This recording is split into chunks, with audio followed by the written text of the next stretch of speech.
Dunia baru sudah hadir di hidup kita. Waktunya untuk bangun dan bangkit lagi. Perlahan, namun pasti. Tumbuhkan semangat. Hadapi berbagai tantangan. Sambut hari-hari yang baru dengan menatap ke depan. Hargai proses dan fokus pada tujuan. Manfaatkan segala kesempatan dengan sadar penuh dan niat untuk terus bertumbuh. Ikut mendorong kemajuan, menciptakan lebih banyak ruang, saling dukung dan menguatkan. Mengembangkan diri dalam setiap perjalanan. Saatnya bulatkan tekad, melangkah cermat. Tentukan pilihan yang tepat. Tegakkan kepala dan jalani kehidupan dengan penuh keyakinan. Wujudkan semua impian. Permata Bank Wealth Wisdom 2022. Mindfully Recover.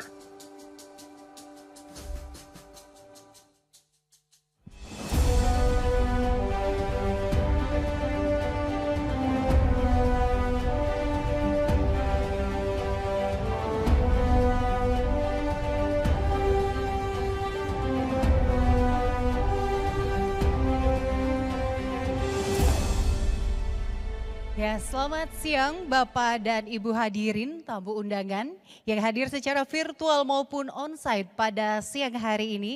Saya ucapkan terima kasih banyak atas kehadirannya pada Wealth Wisdom Mindfully Recover dari Permata Bank.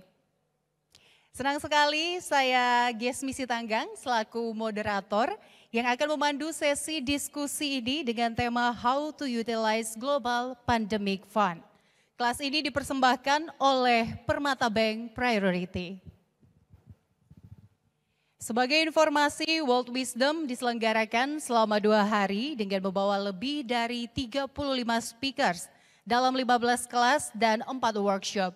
Selain kelas ini, secara paralel berlangsung juga sejumlah kelas lainnya, diantaranya kelas The Beauty of Digital Investment dengan pembicara Patrick Waluyo selaku co-founder The North Star Group dan Liu Kongqian selaku Head of Investment Spring Investment Indonesia. Dan selanjutnya ada pula kelas Riding the Next Digital Wave dengan pembicara Anthony Dirga selaku Direktur Utama PT Trimega Asset Management dan Victor Lesmana selaku CEO Buka Financial dan Commerce. Ya Bapak Ibu hadirin yang terhormat, sebelum kita masuk ke sesi diskusi, saya akan bacakan secara singkat untuk topik background kita pada hari ini. Yakni kita ketahui 15 tahun lalu Presiden Susilo Bambang Yudhoyono berpidato dalam 6th Annual Conference of the Parliamentary Network of the World Bank di Helsinki, Finlandia. Dan pada saat itu dunia sedang waspada mencermati penyebaran virus flu burung H5N1. Ada jutaan unggas yang mati terinfeksi virus dan penularan virus itu pun terdeteksi pada manusia. Dan selanjutnya pada 2020 penularan virus SARS-CoV-2 memicu bencana kesehatan global. Dan hingga akhirnya pada November lalu pandemi COVID-19 menjangkiti sekitar 663 juta orang dan 6,63 juta diantaranya meninggal. Di Indonesia sendiri ada 6,6 juta orang yang terinfeksi dengan lebih dari 159 ribu diantara yang meninggal. Pandemi kali ini mengungkap fakta bahwa sistem pelayanan kesehatan di Indonesia dan juga banyak negara lain tak siap menghadapi lonjakan kasus infeksi dan pasien sebesar itu. Nah inilah yang menjadi dasar pembentukan dana pandemi atau Pandemic Fund. Pandemic Fund yang awalnya dikenal dengan nama Financial Intermediary Fund for Pandemic Preventive Preparedness and Response atau FIFPPR resmi diluncurkan oleh Presiden Republik Indonesia Joko Widodo di sela-sela pertemuan puncak negara G20 di Bali pada pertengahan November 2022 lalu. Dan demikianlah Bapak Ibu hadirin sekilas dengan background tema kita hari ini. Dan langsung saja saya akan undang narasumber yang luar biasa yang sudah hadir di tengah kita hari ini, yaitu Bapak Menteri Kesehatan Republik Indonesia, Bapak Budi Gunadi Sadikin.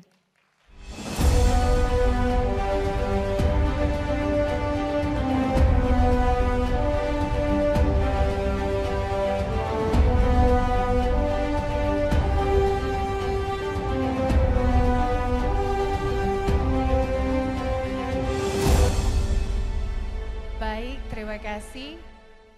Ya, Pak Budi apa kabar? Boleh dipastikan. Ya. Baik, sehat ya Pak? Sehat, Menteri Kesehatannya sehat, alhamdulillah. Pasti ya, selalu sehat. Ya Bapak hadirin sekalian, kita pasti sudah tidak asing lagi dengan Bapak Budi. Tapi saya akan bacakan sedikit saja untuk background beliau. Pak Budi Gunadi Sadikin adalah seorang Menteri Kesehatan sejak Desember 2020 lalu. Dan sebelum menjadi Menteri Kesehatan, beliau adalah Wakil Menteri Badan Usaha Milik Negara. Nah ini cukup berbeda ya Pak Budi dengan para Menteri Kesehatan sebelumnya. Karena Pak Budi tidak memiliki latar belakang dunia kesehatan. Nah tapi ini Bapak Ibu sekalian, beliau adalah lulusan jurusan Fisika Nuklir di Institusi Teknologi Bandung pada 1988 dan inilah yang membangun karirnya di bidang keuangan. Beliau juga memiliki sertifikasi sebagai konsultan keuangan dan asuransi. Bapak Budi Gunadi Sadikin juga pernah menempati sejumlah posisi strategis di beberapa perusahaan besar swasta dan pemerintah, termasuk sebagai Direktur Utama PT Indonesia Asahan Aluminium Persero. Dan Bapak Budi Gunadi juga Direktur Utama Bank Mandiri Tbk, Eksekutif VP Consumer Banking PT Bank Danamon Tbk, dan Senior VP Consumer and Commercial Banking ABN AMRO Bank. Boleh tepuk tangannya untuk Bapak Budi Gunadi Sadikin yang sudah menyempatkan untuk hadir di tengah kita, tentunya di tengah kesibukan yang sangat luar biasa ya Pak. Ya Pak Budi, ini pada beberapa pekan lalu pada saat pertemuan di G20 akhirnya diluncurkan, ini sebuah langkah yang sangat maju, yaitu diluncurkan Pandemic Fund sendiri. Ini bisa dijelaskan Pak, apa sih itu Pandemic Fund? Jadi saya cerita sedikit, memang Bapak Presiden sebagai presiden dari G20, bukan presiden Indonesia ya, itu memang minta kita menteri-menteri itu kasih hasil yang konkret lah untuk acara G20 ini. Beliau kasih 3 agenda kan, reform global health architecture, kemudian energy transition, sama digital transformation. Jadi saya pegang yang pertama. Nah yang pertama ini salah satu isu yang ingin kita bangun adalah bahwa kalau ada krisis kesehatan, saya sebagai orang keuangan melihat industri kesehatan dunia atau sistem arsitektur kesehatan dunia itu tidak sekuat sistem arsitektur keuangan dunia.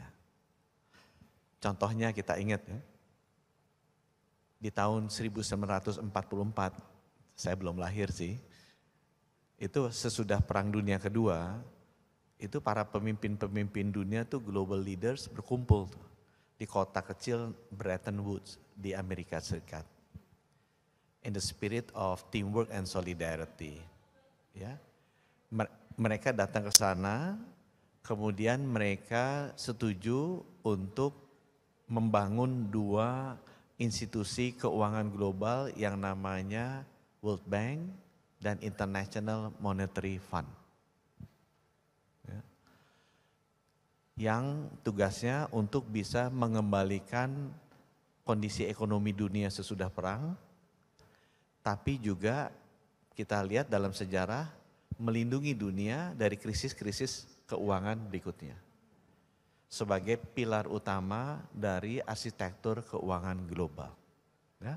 Jadi kalau kita ingat 1944, in the aftermath dari World War II, global leaders itu sit together di Bretton Woods untuk establish World Bank and International Monetary Fund yang menjadi major pillar dari global finance architecture yang bisa membantu memproteksi sistem keuangan global kalau ada krisis ke depannya.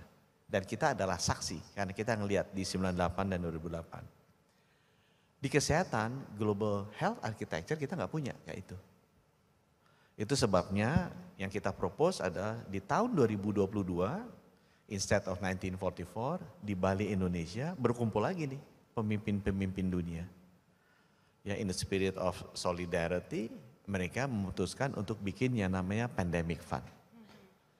Yang diharapkan bisa menjadi salah satu pilar utama nantinya di masa depan di global health architecture, sama seperti International Monetary Fund di global finance architecture, yang bisa membantu resiliensi dari sistem kesehatan global kalau ada bencana berikutnya. Ya, karena teman-teman kalau krisis finansial, keuangan itu siklusnya lebih cepat, ada 10 tahunan atau 20 tahunan. Kalau krisis kesehatan yang makan ratusan juta orang, itu korban, itu ratusan tahun siklusnya. Jadi sebenarnya in terms of cycle is longer, in terms of dampak is much bigger. Ya, much bigger. Sehingga itu yang harus dipersiapkan dengan baik.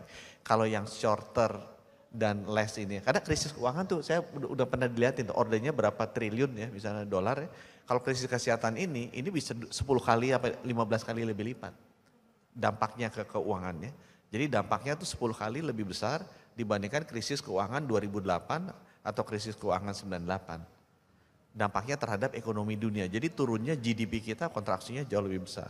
Itu sebabnya kemudian Menteri Keuangan sama Menteri Kesehatan duduk bareng, kayaknya kita mesti bikin menata ulang lah sistem keuangan kesehatan ini sekuat sistem sistem arsitektur keuangan global, sehingga nanti kalau ada krisis lagi, bukan krisis keuangan tapi krisis kesehatan, kita memiliki kekuatan untuk itu. Nah, itulah sebabnya Pandemic Fund ini dibentuk. Jadi kira-kira reasonnya kenapa dibentuk itu.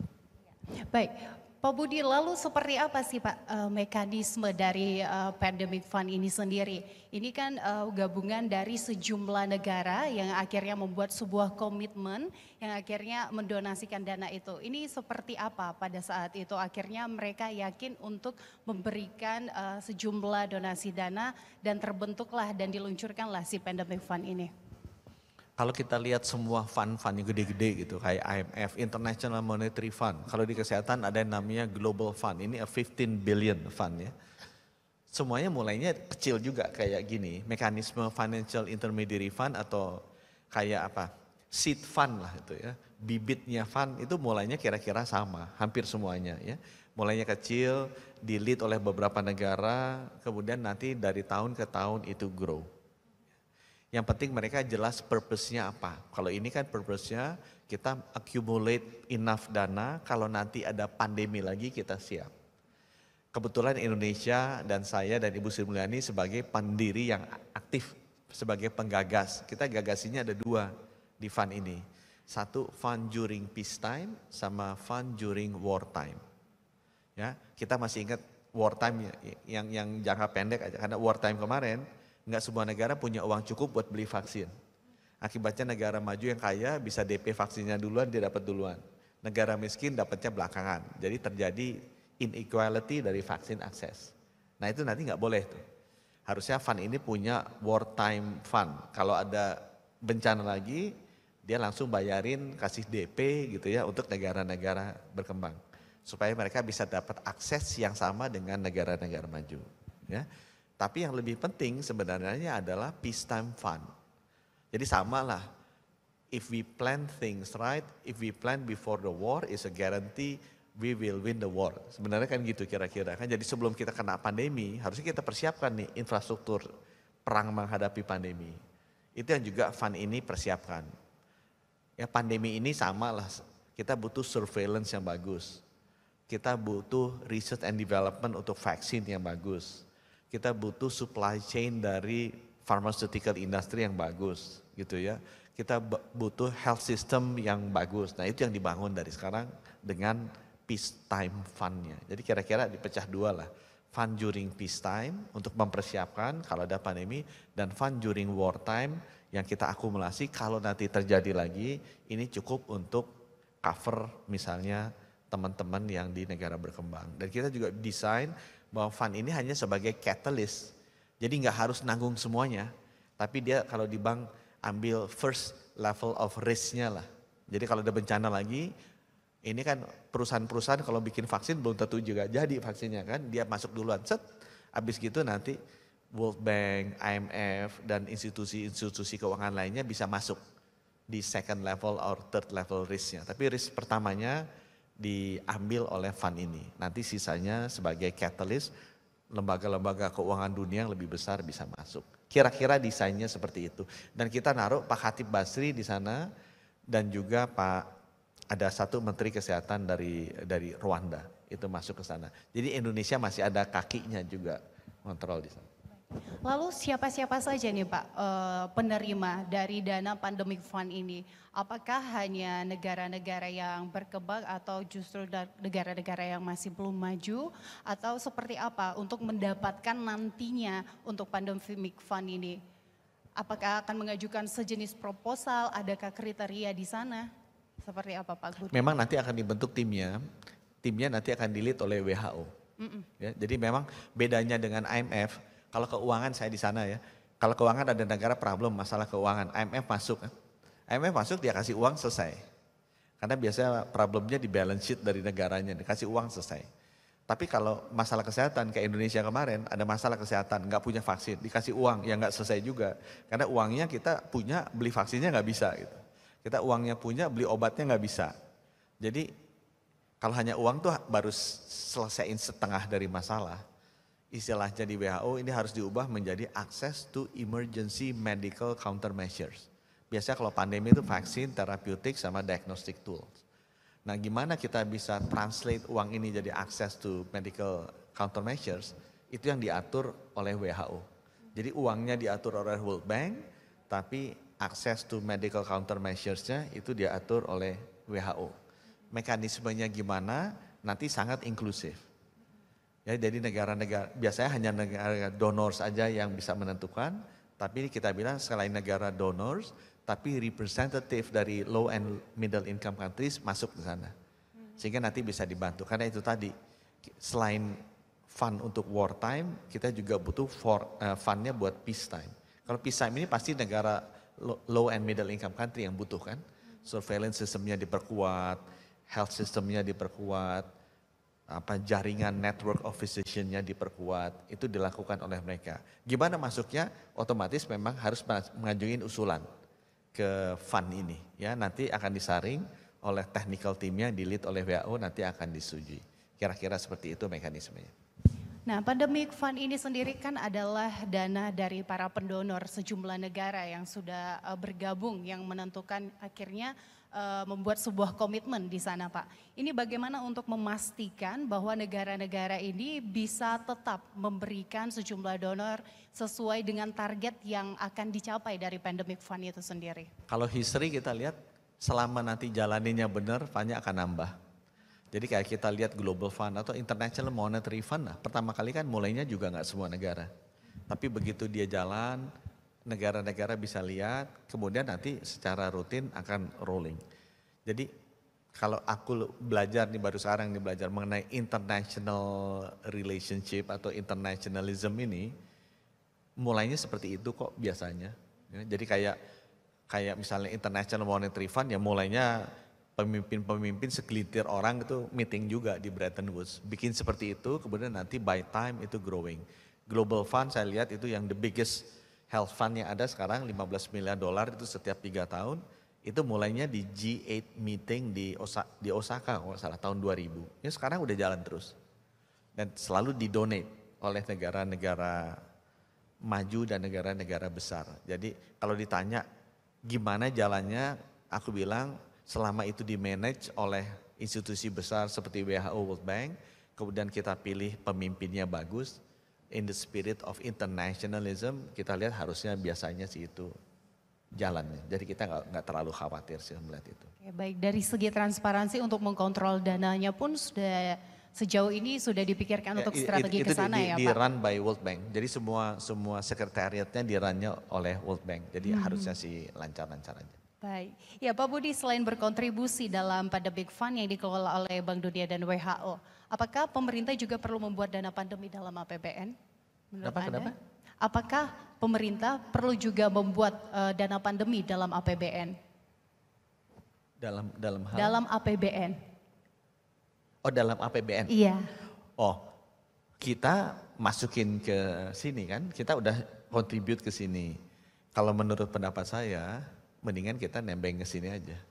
Sama kan, kita juga nggak bikin cadangan dana untuk krisis keuangan, nggak ada. Gitu kan. Tapi kita tahu kita ada iurannya ke IMF. Jadi nanti kalau ada apa-apa kita bisa leverage on berapa? IMF mungkin sekarang capitalnya berapa? 200-300 billion, tapi dia bisa leverage sampai 1 triliun kan. Oh gede, mendingan kita pakai dia. Ya, jadi selama kita punya akses ke 1 trillion US dollar of fund untuk save our country, kalau ada apa-apa ya bayar iuran sedikit, ya aku bilang mendingan begitu daripada kita bikin sendiri, nggak bakal bisa sampai sekuat itu juga anyway gitu ya. Jadi kalau saya itu memang prinsip internationalismnya, desainnya terjadinya di sana. Biasa kalau udah jadi pandemi itu kan besar sekali kan. Saya suka ceritakan kemarin bicara sama Pak Prabowo mengenai perang gitu kan. Aku bilang, Pak itu kalau kita baru lihat Cianjur kan, gempa. Bencana alam terbesar atau perang dengan alam gitu kan. Yang korbannya terbesar itu banjirnya Yangtze River. Itu tahun 1930, itu 4 juta jiwa tuh. Itu perang dengan alam gitu kan. Aku bicara nih sama Pak Menhan. Kalau perang dengan manusia itu paling banyak 50 juta jiwa tahun World War II kan, 3944. Nah tapi yang paling banyak bunuh manusia tuh sebenarnya korbannya, itu perang dengan virus, itu Black Death di Eropa tuh, 1300, itu 150 juta jiwa. Jadi sebenarnya kalau kita ngelihat resiko gitu, perbankan kan suka ngomong resiko. Resiko mana tuh? Resiko bencana, risiko perang manusia atau risiko perang pandemi? Paling tinggi risiko pandemi. Karena ini korbannya historically paling banyak. Jadi kalau kita bikin persiapan, fundnya, persenjataannya, defense systemnya, tenaga cadangannya segala macam, harusnya ini paling tinggi.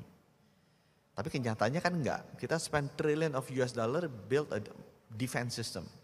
Tenaga cadangan buat perang. Tapi kita enggak pernah mikirin tenaga cadangan buat pandemi, enggak pernah. Membangun defense system dalam bentuk surveillance lab yang bagus nggak pernah. Supaya obat-obatannya siap nggak pernah. Padahal perang dengan manusia cuma 50 juta, historically perang ini 150 juta. Gitu. Harusnya ini yang kita invest lebih banyak. Ya mudah-mudahan teman-teman yang di sini mau invest di sana. Gitu. Amin, mudah-mudahan setelah ini ada terpikir untuk invest ya Pak. Karena memang pada saat kondisi pandemi kita sama-sama melihat hampir semua negara, bukan hanya Indonesia, tidak siap di sana. Justru banyak korban yang ada di sana. Nah untuk saat ini, untuk pandemic fund sendiri, targetnya untuk bisa memenuhi ini Pak, berapa besar sih Pak? Dan dari Indonesia sendiri sudah mendonorkan berapa jumlah uang ke sana? Ini buat pengetahuan ya. I don't think you are really interested in hearing this ya. Karena aku ngeliat nih, ini semuanya nasabah-nasabah Permata menarik ngomongin pandemic fund. Ya besar, kita butuhnya 10 billion. Tapi kan 10 billion itu tadi nggak usah semuanya kan. Sama kan pengusaha kan. Kita butuh investasi bangun pabrik 1 triliun. Apa dari cash kita 1 triliun? Enggak kan. Kalau bisa 300 miliar pinjam Bank Permata 700 gitu kan. Kalau lebih pintar kayak saya, kalau saya pernah jadi bankir ya udah kalau bisa, kalau proyeknya 1 triliun ya pinjem banknya semua 1 triliun gitu kan bisa juga kayak gitu ya. Jadi kalau aku bilang kalau kebutuhan saya beli Freeport gitu, soal beli Freeport 4 miliar dolar, gimana nih mesti minta Ibu Sri Mulyani? Enggak usah Bu, kita bankir. Jadi udahlah kita pinjam dari pasar uang Amerika 4 miliar dolar untuk beli perusahaan Amerika 4 miliar dolar. Itu kan paling bagus itu, pinjam uang Amerika buat beli ini perusahaan Amerika. Tapi intinya kan 10 billion itu gak harus dipenuhin semua sama kita kan. Paling kita butuhnya ya 2 billion, 3 billion udah cukup. Yang first round aja kemarin udah 1,4 billion. Ya. Udah 24 institusi, jadi ada negara 21 tambah 3 institusi kayak Bill Melinda Gates Foundation, Rockefeller Foundation, Wellcome Trust itu yang gede-gede ya. Mereka udah masuk, itu dapat 1,4 billion. Kalau jadi bankir ya bisa leverage 3 kali 4 kali lah gitu kan. Harusnya kan 5 billion aja dapat gitu, 6 billion. Kalau bankirnya lebih jago, bankirnya dari Permata mungkin bisa leverage-nya 6 kali 7 kali ya dapat 10 billion gitu kan. Harusnya gampang gitu. Kira-kira seperti itu. Indonesia masukin 50 50 juta ya di sana. Tapi kebutuhannya udah pernah dihitung gapnya 10 miliar dolar sih. Untuk persiapan kalau ada pandemi yang per tahunnya kita harus bangun. Nah, dari untuk transformasi sistem kesehatan sendiri, untuk update-nya saat ini yang sudah dilakukan dari Kemenkes sendiri seperti apa Pak Budi? Jadi balik lagi nih, ini memang yang saya mau cerita ke teman-teman yang ada di sini, bahwa kesehatan itu ada dua sisi ngelihatnya. Ya. Tapi sebelumnya, ini kan semuanya orang-orang kaya kan di sini kan. Saya dulu bakir juga lama kan. Saya jadi suka nganterin nasabah-nasabah saya orang kaya untuk datang ke event-event seperti ini. Ada satu event di Hong Kong, saya nggak pernah lupa tuh, mungkin 15 tahun yang lalu saya datang. Jadi presentasi kan biasanya saya, gitu, supaya investasinya ngerti, Patrick Waluyo investasinya ngerti, Suhasil gitu kan, supaya ngerti ke depan investasi. Tapi tahu nggak, suatu saat saya pernah nganterin klien investasi, judulnya lucu. Kan judulnya biasanya kalau investasi ini apa, wealth wisdom, how to become wealthier, gitu ya. Itu judulnya lucu, how not to become poor quickly. Lucu kan? Yang pertama ininya adalah seorang investor yang dulu pernah kaya kemudian jatuh miskin. Poinnya apa? Nomor 1, don't invest in airlines. Gitu ceritanya ya. Jadi how to be rich, gitu. Ini sekarang presentasinya how not to be poor, gitu kan? Dia bilang, jadi kesalahan yang dibikin oleh banyak orang-orang kaya sehingga jadi jatuh miskin. Gitu. Nomor 1, don't invest in airline, gitu kan. Yang kedua lucu, yang present siapa? Si ini petinju besar siapa itu? Mike Tyson. Loh kenapa Mike Tyson suruh cerita supaya jangan poor? Dia bilang, don't choose the wrong wife. Gitu. Jadi katanya tuh kalau kita pengen kaya gampang, tapi kalau kita nggak mau miskinnya cepat, nasihatnya 2. Don't invest in airline and never choose the wrong wife. Gitu. You can be very very poor. Soalnya pandemic fund-nya agak terlalu serius buat mereka. Kayaknya lebih baik ini. Nggak ada yang bilang choose the wrong husband, belum pernah ketemu sih. Tapi itu Mike Tyson ya, katanya Mike Tyson dia miskinnya gara-gara itu. Tapi aku lihat kalau siapa yang punya Amazon tuh, Jeff Bezos dan Bill Gates tetap masih kaya kok, tetap masih kaya. Jadi nggak selalu harus begitu. Tapi Bapak Ibu kembali ke kesehatan ya. Ini supaya nggak ngantuk aja, kembali ke kesehatan. Kesehatan itu ke depannya, ya it is a very big market to invest. Yang pertama, yang menariknya kenapa? Karena di Indonesia mulainya masih sangat rendah. Saya cerita kemarin waktu di Bali kan, per kapita spendingnya kita cuma 112. Itu 72 tahun average life-nya. Malaysia $432, average life-nya 76. Jadi kalau 5 tahun, ya 10 tahun lah Indonesia nanti average life-nya naik dari 72 ke 76. Itu kan pasti karena kita aging, kita spend yang lebih banyak kan. Naik dari 112 ke 432, naik $300.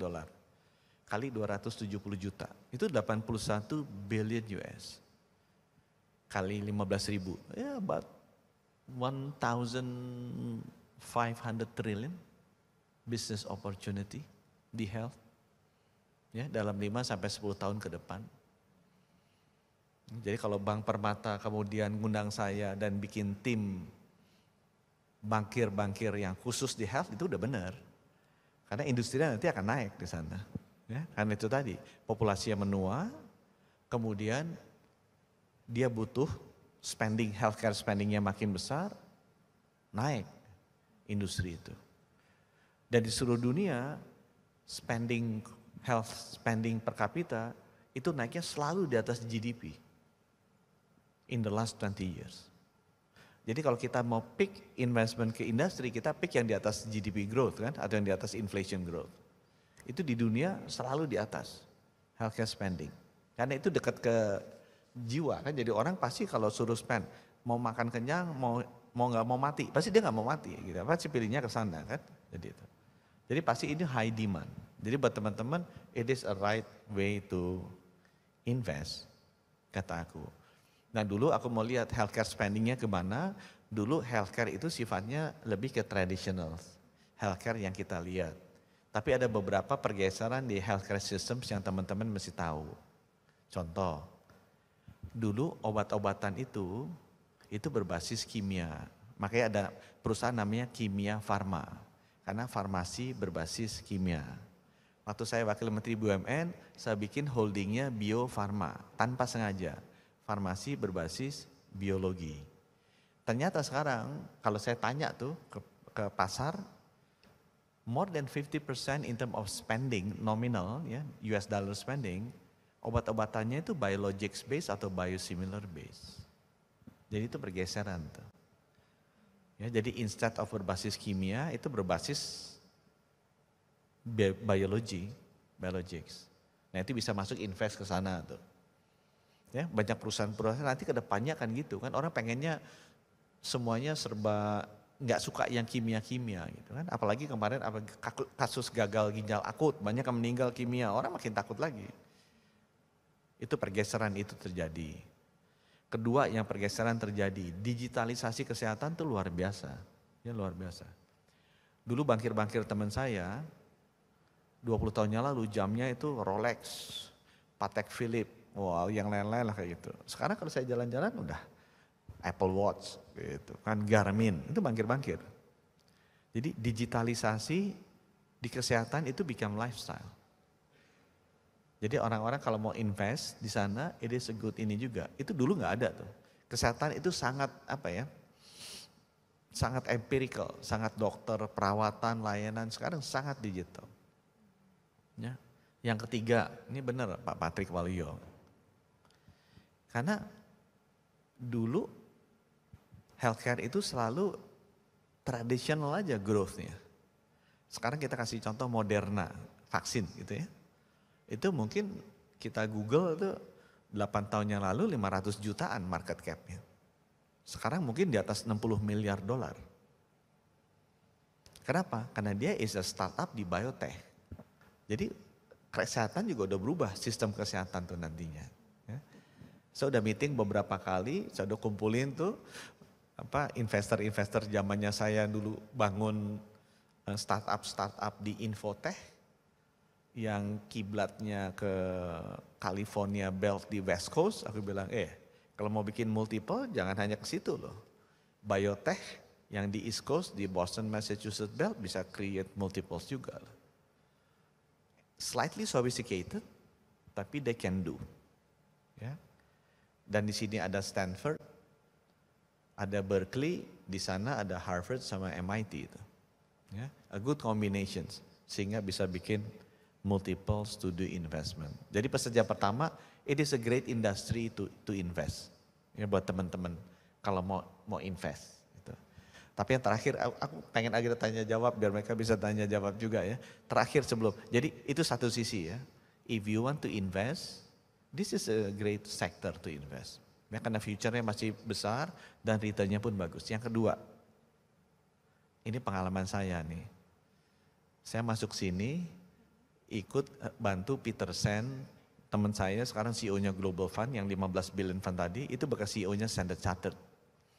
Ya, pernah ada hubungannya sama sini nih, sama Bank Permata. Ya.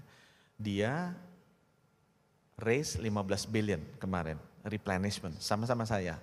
Jadi kayak FIF-nya, kayak pandemic fund-nya, tiap 3 tahun di replenish. Kita mau ngejar 18 billion, dia bilang bantuin dong sama-sama bankir. Ya buat bankir seperti kita yang sudah biasa ngasih kredit ke nasabah, during our careers, hitung-hitung di Mandiri ya, harusnya sih 1 trillion US dapat. We have raised ya, apalagi dia kan dia global banks. Mungkin 2-3 trillion US on the last 30 years during his career as bankers dia udah raised buat kliennya. Ini di raise cuman 18 billion, small amount of money. Gitu sebenarnya ya. Cuma yang gak tahan videonya pertama kali keluar. We save 50 million lives. Gitu ya. Jadi aku mau bilang nih ke teman-teman nih, ini topik kedua. Kalau tadi kan invest in health, ini topik kedua. Sometimes I feel I've done a lot in raising so much money. But I feel so little I have contributed to humanity. Gitu ya. Kemarin di Washington, I raised in compare with 1 trillion US yang saya sama Peter Sen sudah raise, it's only small, very small amount, 15 billion. Tapi we felt it's so huge for humanity. Ya. Jadi buat teman-teman nih, ada hal-hal lain di kesehatan yang di luar kekayaan gitu. Yang mulai mengetuk hati gitu kan. Itu ya. Terus ya abis gitu berkembang nih ceritanya. Begitu saya lihat yang banyak nyumbang tuh orang kaya. Jadi filantropi itu banyak sekali di kesehatan. Saya tanya kenapa? Karena banyak orang kaya yang tadinya sudah mau wafat, jadi selamat jadi hidup lagi gitu kan. Jadi dia nyumbang tuh. Dan kita sempat tanya tuh, termasuk Bill Gates, Melinda Gates sitting there, dia nyumbang 780 million every 3 years ke fund ini kan. Aku tanya kenapa? Ya, we have our families yang sudah mau meninggal dan diskusinya lucu. Ya kita orang kaya punya mobil bagus, punya Rolls Royce gitu kan. Tapi kalau kita suruh pilih, kita bisa naik Rolls Royce tapi stroke, jadi naik Rolls Royce-nya mesti dipandu tuh, pakai kursi roda. Apa kita naik Kijang tapi nggak stroke, sehat, nggak usah dipandu pakai kursi roda. Orang yang paling kaya pun milih naik Kijang. Gitu kan. Atau kita tinggal rumah di Menteng, mewah. Tapi kita mesti cuci darah tuh. Seminggu 3 kali ke rumah sakit. Gitu kan. Atau kita tinggalnya rumahnya di Lenteng Agung, lebih kecil, tapi nggak usah cuci darah. Kalau ketanya semua orang kaya, mendingan nggak cuci darah. Jadi saya suka bilang ke teman-teman, at the end of the day, sekaya-kayanya dia, kalau dia suruh milih, ya, antara kekayaan sama kesehatan, dia pilih kesehatan. Jadi buat teman-teman di sini ya, yang udah kaya, don't forget juga untuk jaga kesehatan. Ya.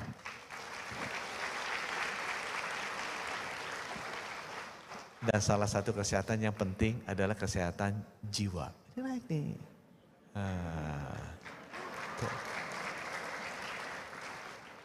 Jadi kesehatan jiwa itu, gimana caranya supaya jiwa kita tenang? Sering-seringlah nyumbang dan sodakoh ke saudara-saudara sama Kementerian Kesehatan. Luar biasa Pak Budi. Ya mungkin biar sehat ya Pak, nanti bisa donor untuk ke Pandemic Fund. Sangat diterima sekali ya dari Kementerian Kesehatan. Ya Pak Budi tadi sharing sangat luar biasa seperti apa sebenarnya untuk sistem dan transformasi kesehatan kita. Dan sebagai masyarakat juga sebaiknya sangat aware dengan kesehatan juga. Nah ini kalau Pak Budi melihat di Asia, khususnya negara-negara yang ada di Asia, apakah Indonesia itu adalah salah satu negara, khususnya untuk warganya saja, itu untuk average life-nya dan juga untuk kepedulian terhadap kesehatannya, apakah sudah cukup baik dibandingkan tahun-tahun sebelumnya saat ini? Indonesia membaik, ya. Cuma saya challenge-nya gitu. Amerika spendingnya $10.000 rata-rata orang setahun, orang Amerika. Untuk capai rata-rata usia 79 tahun. Ya. Jadi saya suka ngejekin teman saya Menteri Kesehatan Amerika. Jepang itu spendingnya cuma 4.860 rata-rata per tahun spendingnya. Tapi rata-rata usianya 84. Gitu ya. Jadi saya suka ngejekin teman saya Menteri Kesehatan Amerika. Orang Amerika mahal ya buang-buang uang di kesehatan. Tapi bukan bikin lebih sehat, bukan bikin usia panjang. Orang kenapa spending kesehatan? Pasti supaya sehat kan jawabannya. Kenapa pengen sehat? Pasti pengen umur panjang. Enggak ada orang pengen spending uangnya banyak, pengen umur pendek. Enggak ada. Kan uang pengen spending uang kesehatan banyak supaya umur panjang. Amerika 10.000 hanya dapat 79. Jepang 4.800 hanya dapatnya 84 tahun. Saya udah cek negara mana yang paling efisien untuk capai angka 84 tahun. Itu termasuk yang paling tinggi ya, rata-rata loh. Jadi ada yang 90, ada yang 95. Itu Singapura. Aku lihat bedanya Singapura 2.800 dia spending per orang. Aku lihat kan, kok Singapura bisa begitu, Jepang bisa begitu, Karena lebih banyak kegiatannya promotif sama preventif. Mencegah jangan sampai sakit dulu. Kalau Amerika tuh kalau udah sakit baru diobatin, udah telat. Nah promotif preventif tuh nasihat saya gampang buat teman-teman. Ya. Saya baru baca buku How to be Live Younger in the Next 30 Years. Jadi diajarin tuh, hidup sehat 0 sampai 30 tahun, hidup sehat 31 sampai 60 tahun, ini gapnya saya sama Ibu Dirut nih di ruangan sini nih gitu kan. Gimana hidup sehat 60 tahun ke atas, ini tempatnya Pak Haryanto Sahari itu, Pak Komod gitu kan, Pak Komisaris. Itu dibilangin hidup sehatnya seperti apa. Dia bilang, itu jangan lupa ya, ini ya, olahraga 30 menit, bukunya bilang 45 menit 5 hari seminggu. Udah bilang gitu. Kalau kamu rajin olahraga 45 menit 5 hari seminggu, mudah-mudahan dihilangkan dari segala macam jenis penyakit. Ya. Kalau saya sebagai Menteri Kesehatan bilang, jangan lupa tes yang 3. Tes kolesterol, darah tinggi, sama gula darah. Gitu. Oh iya, Ibu ya, kenapa? Karena saya lihat kematian paling tinggi, saya kan namanya bankir juga, saya lihat ini kalau kerja kan maunya prioritas kan. Yang matinya paling tinggi apa? Jantung nomor 1. Jantung itu 260 ribu, itu yang kecatat ya. Biasanya kalau kayak gitu kali 4 kali 5 lah. Ada banyak yang gak kecatat. Jadi paling 1 juta, 1,5 juta. Di BPJS klaim paling banyak, 9 triliun jantung. Di bawah jantung apa? Stroke. Itu sama-sama kan kardiovaskular kan, pembuluh darah yang mampet-mampet lah. Yang nomor 3 apa? Cancer. Cuma naiknya cancer tinggi. Cancer itu di perempuan breast cancer sama cervix. Laki-laki itu respiratory sama colon. 2 tuh. Ya, itu ya jadi ya kematiannya paling banyak itu. Nah, jadi kalau saya jadi Menteri Kesehatan, gimana caranya kita ngurangin jangan sampai kena sakit jantung, jangan sampai kena stroke, jangan sampai kena cancer. Dan jangan kena gitu. Kalau bisa ini kan kita bisa cegah. Ya itu rumusnya. Jangan gula nomor 1 deh. Gula itu bikin rusak. Ya, jadi saya minum udah teh pahit terus atau air. Nah tesnya gimana? Gampang, dites sebulan sekali atau 3 bulan sekali deh. Tes gula. Saya sampai apal tuh. Kalau gula puasa mesti di bawah 126, gula nggak puasa di bawah 200. Padahal saya nggak diabetes.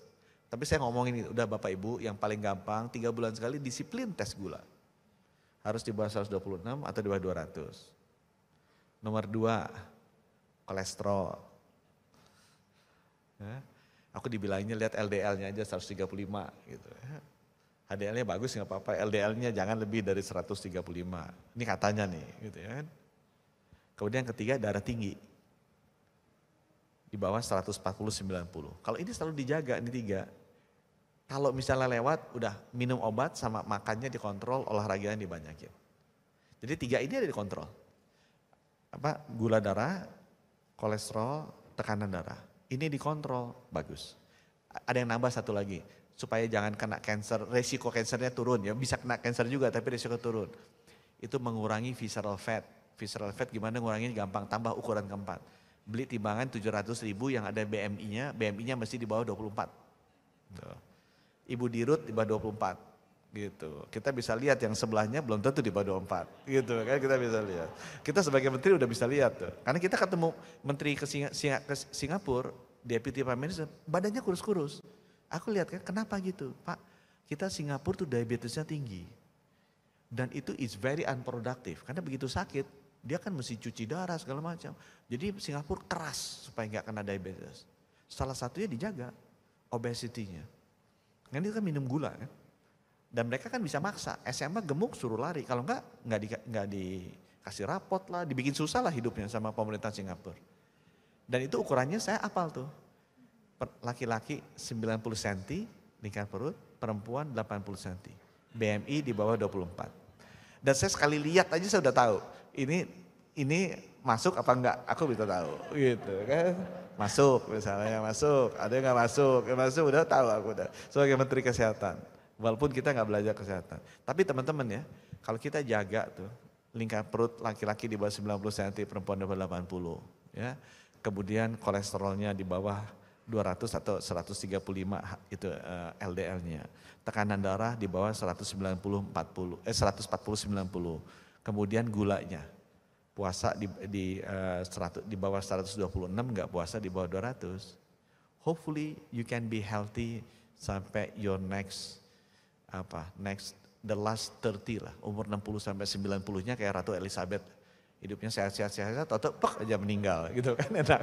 Jadi nggak ada derita-deritanya gitu ya. Jadi aku titip pesannya gitu aja. Ini karena ini kaya pasti ingin menikmati kekayaannya kan. Jadi oleh karena itu mesti sehat ya. Saya suka bilang the biggest wealth is actually health. So stay healthy gitu ya. Sepertinya pulang dari sini semua ukur lingkar perut nih Pak. Iya, ya Pak Budi, tadi Pak Budi mengatakan juga bahwa salah satu hal kunci dari kesehatan itu adalah menjaga makanan juga dan juga aware untuk olahraga. Nah Agustus lalu ini menariknya juga data mengatakan bahwa Kemenkes itu baru meluncurkan BGSI. Nah di situ itu teknologi yang bisa melihat seperti apa, ada penyakit apa yang ada di tubuh kita. Nah ini update-nya seperti apa kalau sekarang ini Pak? Ya saya scientist by nature karena fisikawan.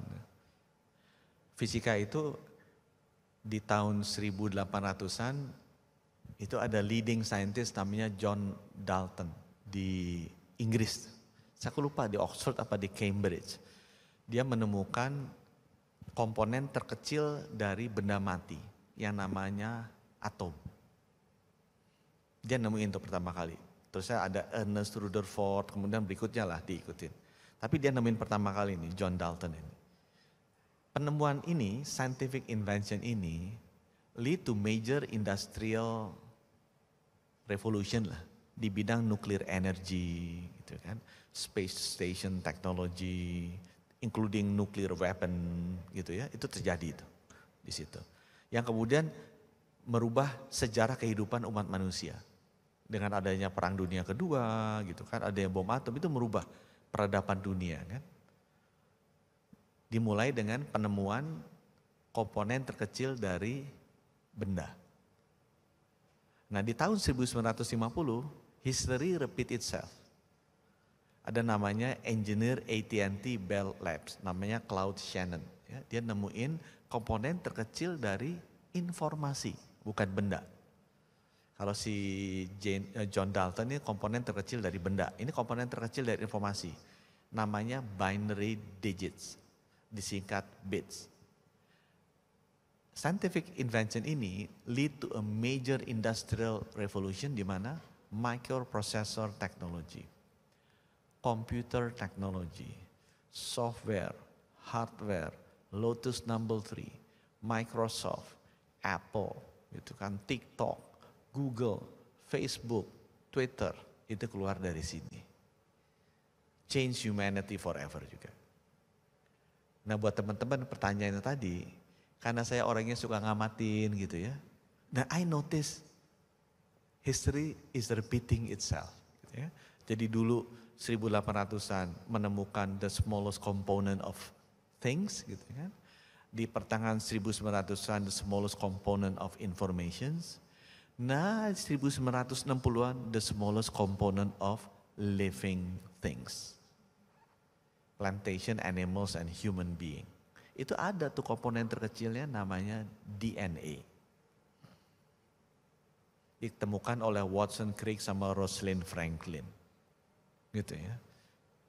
This scientific invention sekarang udah start transforming into major industrial revolution. Baru mulai. Jadi penemuan the smallest component of living things yang historically repeat the invention of the smallest component of physical things and informations, itu baru sekarang start the industrial cycle. Contohnya, mRNA technology, vaksin. Itu asalnya dari sini. Monoclonal antibodies, pengobatan-pengobatannya si Trump segala macam ya, cancer yang baru-baru, yang belakangnya pakai zoom up, kalau yang udah kena cancer belakangnya pakai zoom up, itu is biotech standard.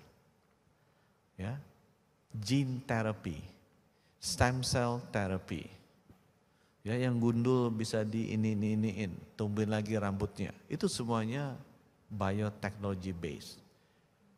Analisa breast cancernya si Angelina Jolie, sehingga dia mau diangkat. Itu semuanya biotechnology based. Jadi begitu kita tahu komponen terkecil dari manusia, dan itu bisa diambil dengan alat yang namanya genome sequencing, jadi kemudian kita bisa tarik tuh informasi dari manusia. Pak Haryanto, manusia itu ada 3 miliar base DNA pairs. Bisa lihat, oh di gamilannya Pak Haryanto begini, Budi Sadikin begini, Ibu Dirut begini. Dia bisa lihat bedanya apa. Pak Haryanto rambutnya putih, Budi Sadikin hitam. Bedanya di mana sih jinnya? Gitu kan. Kalau Budi Sadikin pengen putih supaya lebih keren kayak Pak Haryanto, gimana yang mesti dimodify jinnya? Diedit sama dia putih nanti besoknya minggu depan. Gitu kan. Kalau Pak Haryanto tiba-tiba pengen sekurus Ibu Dirut, jin apa yang dia mesti edit? Diedit, kurus nanti seminggu kemudian kayak Ibu Dirut. Ya. So this is the advancement of health technology. In the future akan begini semua. Medicine itu akan jadi sangat precise. Jadi orang sakitnya apa dikasihnya benar-benar itu. Itu will become very personalized. Karena orang dari genetics Asia akan berbeda dengan orang dari genetik Caucasians. Atau orang dari genetiknya Chinese. Karena respons dari genetiknya akan berbeda. Kalau kita kasih obat-obatan yang berbeda. Kalau kita ingat pendahulu-pendahulu kita kan ngeracik obatnya untuk masing-masing orang. Cuma dulu kan nggak ada ilmunya, itu empiris. Sekarang nanti akan menjadi sangat scientific. Sangat scientific. Itu sebabnya BGSI didirikan. Kenapa? Karena Indonesia very rich in terms of diversity and genomic variety. Karena ini yang akan menentukan siapa pemenangnya di industri kesehatan nantinya. Siapa yang paling menguasai informasi mengenai genomik ini. Dan paling bisa memanfaatkannya. Indonesia paling banyak. Kenapa paling banyak? Taunya, saya taunya dari dokter saya yang ngurusin gigitan ular berbisa. Jadi saya baru tahu Indonesia mati digigit ular lebih dari 1.000 setahun. Banyak. Kenapa?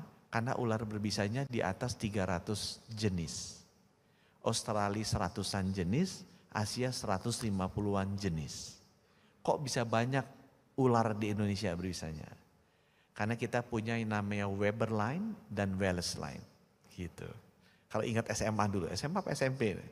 To the west, to the east dari Weber line itu Australian Rhesus Animal Plantations. To the west of Wallace line itu Asian Plantation Animal Races. Di Sulawesi yang ada Anoa, di ini ada Komodo is a mixture. Campur-campur, Indo. Gitu kan. Itu akibatnya variety-nya, genomic variety-nya banyak. This is a huge asset. Karena dengan demikian orang lihat berbisanya banyak, tapi justru kita bisa ngambil informasi genomik yang dikasih Tuhan ini untuk ngobatinya lebih banyak. Karena kita bisa tahu nih, lebih banyak genetics variants yang kita bisa pakai. Kalau genetiknya begini, kalau kita nonton film zombie dulu kan, yang di Israel gitu, semuanya jadi zombie kecuali satu orang gak jadi zombie, karena genetiknya beda. Kenapa genetiknya bisa beda? Ya karena itu. Ya karena semua orang ada 3 miliar pair. Dan kita bisa tahu perbedaannya di mana individually. This will give a major industrial revolutions in the future. Akan terjadi di zamannya Bapak Ibu. Ya, sehingga mudah-mudahan kalau itu ada yang nemukan, saya bisa umurnya 100 tahun, 120 tahun. Kalau ada yang rusak-rusak, jinnya diganti. Sehingga kalau saya duduk di sini, walaupun beda umurnya 40 tahun lebih, kelihatannya kayak cuma 4 tahun beda sisinya. Gitu. Luar biasa transformasi teknologi kesehatan kita ya Pak. Jadi ini kalau tadi dari BGSI juga ada Pandemic Fund, ini adalah salah satu kemajuan, adalah satu persiapan untuk menjadi solusi ke depannya nanti seperti apa menghadapi jika ada pandemi kembali. Nah ini sejauh ini kalau kita berbicara tentang pandemi lagi nih Pak, pada saat pandemi yang lalu kan semua negara itu mengharapkan vaksin, mendapatkan vaksin dengan cepat seperti itu. Nah ini seperti apa ketersediaan vaksin untuk di Indonesia sendiri saat ini? Vaksin sekarang udah nggak laku. Karena teman-teman udah nggak mau suntik. Cuma aku bukan nakut-nakutin ya. Kemarin agak naik yang meninggal. Aku lihat yang meninggal siapa sih ditarik. Yang meninggal itu 84% belum di booster. Ya. Jadi kalau yang di booster, resiko kematiannya tuh 1/8, 1/9 dari yang belum di booster. Yang lebih kaget lagi, 50%, 49% belum divaksin sama sekali. Jadi sekarang yang masuk dan meninggal itu orang-orang yang dulunya ngumpet-ngumpet nggak divaksin. Meninggal semua tuh. Ya, dan itu rata-rata usianya di atas 60 memang. Jadi saya kaget ternyata masih banyak orang-orang usia di atas 60 yang belum divaksin. Saya tanya, sebabnya kenapa? Katanya nggak boleh sama anak-anaknya. Jadi kalau saya lihat di sini rata-rata yang di atas 60 nggak banyak. Gitu kan? Aku lihat dari rambutnya gitu kan, lihat dari rambutnya nggak banyak. Jadi kalau masih punya ibu, bapak, kakek, nenek di atas 60 dan belum divaksin, you better ask them to go. Ya, karena 49% dari yang meninggal di rumah sakit saya bisa 30 gitu, 40 seharinya itu belum divaksin. Jadi sekarang yang belum divaksin kena semua nih. Yang sudah divaksin kena juga, tapi nggak masuk rumah sakit dan nggak meninggal. Tapi yang belum divaksin karena masuk rumah sakit kemudian dia meninggal. Jadi datanya tuh tinggi sekali. Ya, jadi cepat-cepatlah. Kalau dia darah tinggi asal dia minum obat terkontrol, tetap dia masih bisa divaksin. Ya, dia gula asal dia minum obat terkontrol, dia tetap bisa divaksin. Resikonya jauh lebih kecil kalau dia sudah divaksin dibandingkan tidak. Jadi teman-teman vaksinlah. Vaksinnya kita ada Pfizer, masih ada kita juga yang Indovac itu bagus. Itu protein rekombinan kayak Novavax aja sebenarnya. Nggak beda jauh dengan Pfizer yang bikinan dalam negeri. Itu kan teknologinya dari Baylor dari Amerika sebenarnya dikembanginnya. Jadi yang belum vaksin cepet-cepetan deh. Walaupun sekarang emang udah agak melandai ya, saya rasa sih akan turun. Tapi it's better terutama yang usianya di atas 60 dan belum divaksin atau belum di booster. Ya. Pak Budi, ini data tadi Pak Budi juga mengatakan ini sempat ada ya lonjakan dari jumlah kasus yang terinfeksi. Ini dengan varian Omicron XBB. Nah kalau dari Pak Budi sendiri melihat ini seperti apa? Apakah memang karena infeksinya yang sangat cepat atau dari masyarakat sendiri yang sekarang itu sebenarnya sudah mulai abai dengan protokol kesehatan? Lonjakan gelombang itu terjadi karena varian baru. Jadi bukan karena liburan Natal, tahun baru udah confirm varian baru. Waktu saya masuk di awal 2021 itu Alpha. Kemudian Judia ada Delta. Ya. Kemarin waktu Januari, Februari naik itu yang paling tinggi kan, itu Omicron BA1. Itu 60.000 case per hari kan. Kemudian Agustus seluruh dunia naik. Karena ada BA4, BA5. Kita nggak terlalu naik. Cuma ada 10-15 ribu sehari. Ya, versus 60 ribu. Nah sekarang ada naik lagi tuh 6 bulan. Jadi setiap 6 bulan itu siklusnya terjadi. Kalau saya lihat kenapa? Karena habis 6 bulan itu dominate tuh. Satu varian. Saya bilang kayak premannya tuh. Omicron masuk BA1. Nanti begitu habis 6 bulan di bulan Juli, Agustus itu BA4, BA5 naik tuh. Dia ngalahin si preman BA1 di seluruh dunia. Jadi naik ya. Perancis bisa sampai 50 ribu, 60 ribu sehari gitu kan, naik tinggi. Untung Indonesia sama India rendah. Jadi kita udah 6 bulan tuh rendah. Sejak Januari, Februari tahun ini. Juli, Agustus kita relatif gak ada kenaikan apa-apa walaupun lebaran. Nah saya bilang ke Pak Jokowi, ujiannya nih sekarang nih. Pasti ada varian baru. Benar kan keluar kan XBB, BQ1 itu keluar. Tapi saya udah lihat peaknya udah tercapai. Kita ada datanya. Kita ngelihatnya datanya tuh kalau varian baru itu udah menguasai lebih dari 70 atau 80% dari total varian, kita bisa tesnya pakai genome sequencing di lab ya. Itu peaknya udah tercapai. Nanti bentar lagi turun. Sekarang kalau kita lihat, kita ambil tuh orang yang positif, terus kita lihat genome sequence, itu sudah hampir 80% lebih, itu BQ1 sama si ini, apa? Ada 2 tuh variannya, aku sampai lupa tuh. 2 varian itu udah. Jadi aku rasa sih sudah akan turun, ya sudah akan turun. Jadi harusnya kalau ini nanti berhasil, kita adalah salah satu dari a few countries yang 12 bulan tidak ada lonjakan tinggi. Nah, resepnya apa? Sebenarnya there are a lot of science behind it. Cuma nggak pernah diceritain ke teman-teman. Kita tiap 6 bulan sekali lakukan sero survey. 514 kabupaten kota kita survei 20.000 orang. Serologinya. Dia positif apa negatif, kemudian kadarnya berapa. Jadi yang pertama 88% penduduk Indonesia udah ada serologinya, antibodinya. Bisa dari vaksinasi maupun bisa kena infeksi. Ininya di berapa? Titernya di 400-an. Waktu Agustus kemarin kita survei lagi 98%, udah lebih tinggi punya antibodi. Karena ada yang kena lewat infeksi atau lewat vaksinasi. Titer antibodinya 4.000-an. Jadi waktu kemarin lebaran, aku bilang ke Bapak Presiden buka aja. Karena udah kebal ininya kita. Nah sekarang kita sebenarnya baru akan survei rencananya bulan ini atau Januari. Ya. Tapi ternyata ini udah naik duluan. Tapi kalau saya lihat karena kemarin baru Agustus masih 4.000-an harusnya masih cukup tinggi. Gitu. Ya. Pak Budi mungkin ini banyak pertanyaan juga dari masyarakat. Sering sekali ditanyakan ini sampai kapan? Ini vaksinasi kita sudah ada yang pertama, kedua, booster juga ini sudah masuk yang kedua. Tapi masih untuk booster kedua itu diprioritaskan untuk yang lansia. Dan baru saja beberapa pekan lalu Bapak Presiden juga mendapatkan booster yang kedua.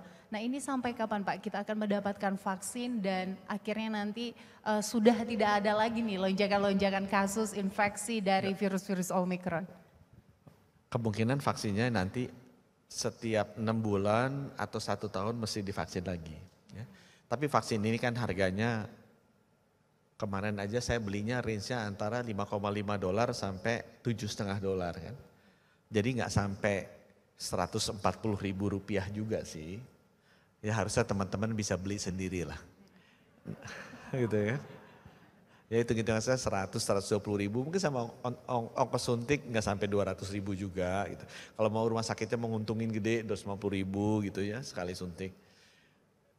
Nanti rencananya memang ini menunggu kapan WHO bilang bahwa ini pandeminya selesai. Kalau pandeminya selesai nanti pemerintah akan bilang vaksinasi itu yang 6 bulan rutin itu biarin bisa beli sendiri di apotek di rumah sakit beli sendiri. Ya. Tapi untuk yang orang miskin yang PBI istilahnya kita, nah itu kita bayarin lewat BPJS. Tapi teman-temannya mampu ya 250 ribu tiap 6 bulan harusnya bisa lah untuk vaksinasi. Ya. Kita berharap durasi habis. Iya, kita berharap memang kedepannya semoga pandemi ini cepat selesai ya Pak. Kita kembali lagi semana sedia kalanya. Ya baik Bapak Ibu hadirin yang terhormat, demikianlah sesi diskusi kita pada hari ini. Terima kasih sekali Bapak Budi Gunadi Sadikin, Menteri Kesehatan Republik Indonesia yang sudah hadir di tengah kita hari ini. Tentunya dengan kesibukannya yang sangat luar biasa. Dan untuk sebagai kenang-kenangan sudah selesai diskusi, kami mengundang juga jajaran BOD dari Permata Bank untuk maju ke depan untuk berfoto bersama.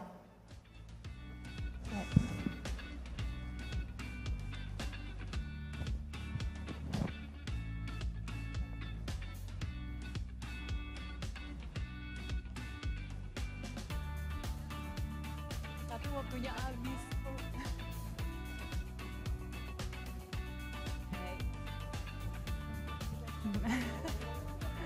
Baik. Saya hitung ya, 1,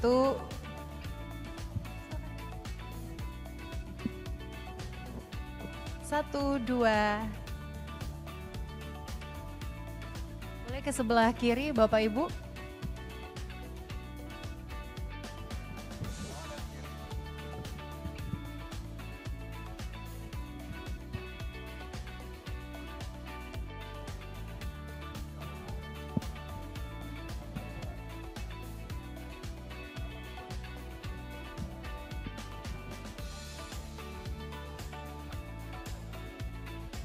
Baik, sekali lagi.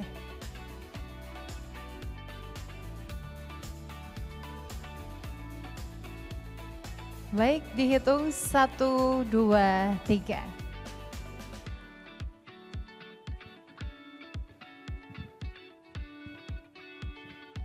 Ya, sekali lagi di sebelah. Baik.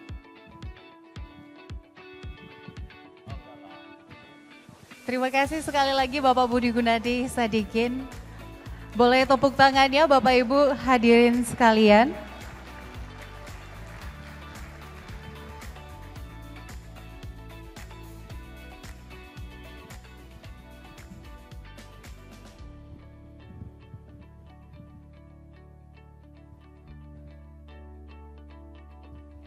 Bapak Ibu hadirin sekalian, kami juga menginformasikan untuk promo Permata Bank Priority, Anda bisa mendapatkan penawaran eksklusif untuk Anda sebagai nasabah setia Permata Bank Priority selama event World Wisdom 2022 dan berupa cashback hingga Rp8,7 dengan syarat dan ketentuan berlaku.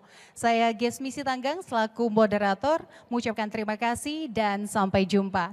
Dan kami juga menginformasikan bagi Anda yang ingin mendapatkan e-certificate, bisa untuk scan di layar yang sudah ada di depan dan juga bisa Anda scan di pintu keluar karena sudah ada barcode di sebelah kanan dan kiri. Dan yang terakhir kami mengingatkan untuk Bapak Ibu sekalian untuk tidak meninggalkan barang apapun di ruangan ini karena setelah ini akan ada kelas berikutnya dan ruangan akan dibersihkan dan disterilkan. Terima kasih.